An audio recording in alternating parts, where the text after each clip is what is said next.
I'm setting type. This is something that went on for centuries, starting with Gutenberg in the middle of the 15th century. The movable letters are stored in cases. Here we have the uppercase and the lowercase letters, the capitals and the small letters. They're formed by casting, and that's accomplished through a series of steps.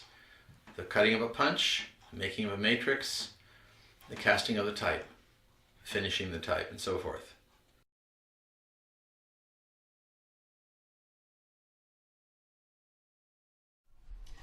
For every letter, there had to be an original, in this case, a steel punch.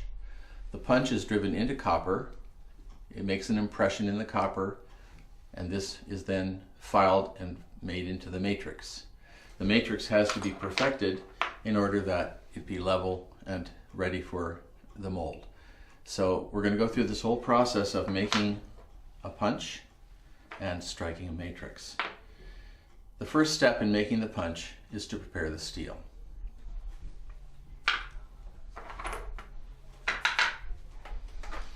A piece of steel has been cut to a length of about 2.5 inches, sometimes 3 inches. The back end is rounded off, the front end is polished. This will become the face of the finished punch.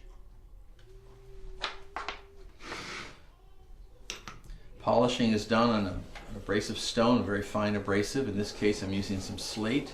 We also have an Arkansas stone.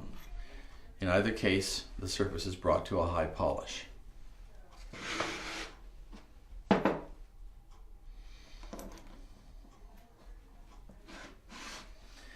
We're going to copy a letter today.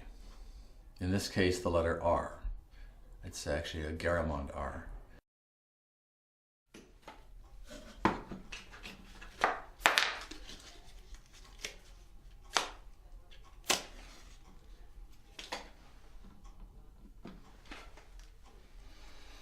I need to put soot on the face of this type here.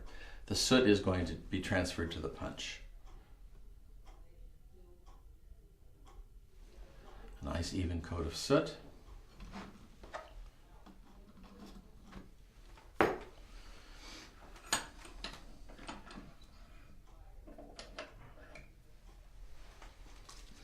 This is a plastic film.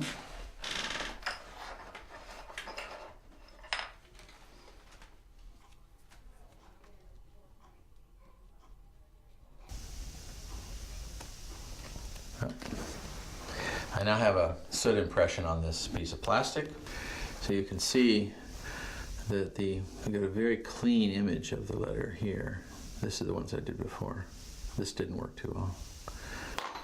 I'm going to move that onto my steel punch. Before I do that, I need to mark the position.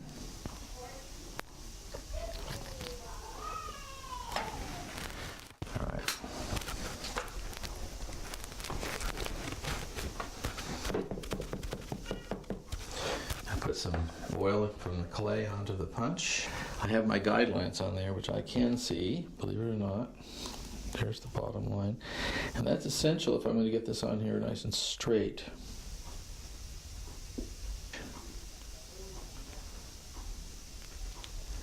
And then I rub the soot onto the steel. Today I'm using a counter punch, but I could just as easily engrave the counter. There are advantages to both methods, and in fact, both methods are employed by competent punch cutters. There's the letter, right there's the letter. Ready to be drawn. Or in this case, we're going to counter punch.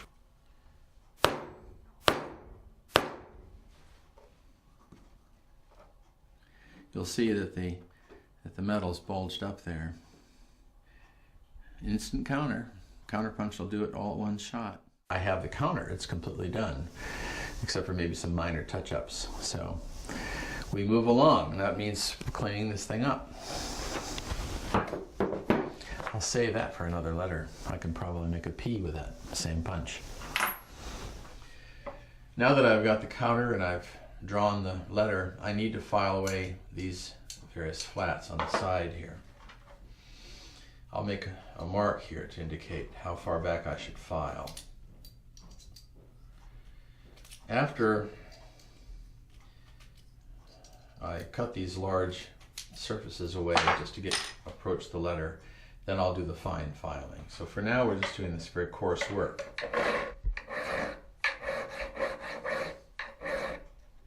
I've begun to approach the letter. I've just done a lot of rough filing around the outside. So it's a long way to go, but I've gotten rid of the worst of the excess metal. So now it's a much finer process. So I'll be using a lot of the finer files. I'll be working under the loop almost exclusively now, and we'll be developing the letter to its final shape.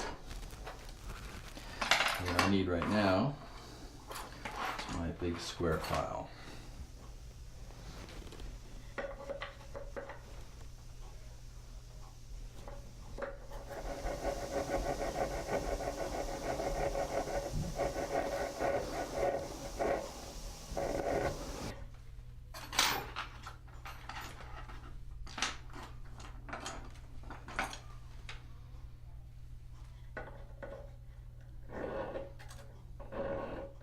Tend to leave the serifs long, and then at the very last step I'll start adjusting the lengths of the serifs and the exact thicknesses and so on.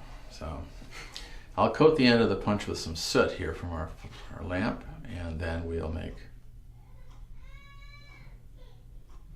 an impression on a piece of paper. Gotta dampen my paper, soften it a little bit. And we'll just make an impression. Where it takes a little tap. And we have a very clean impression.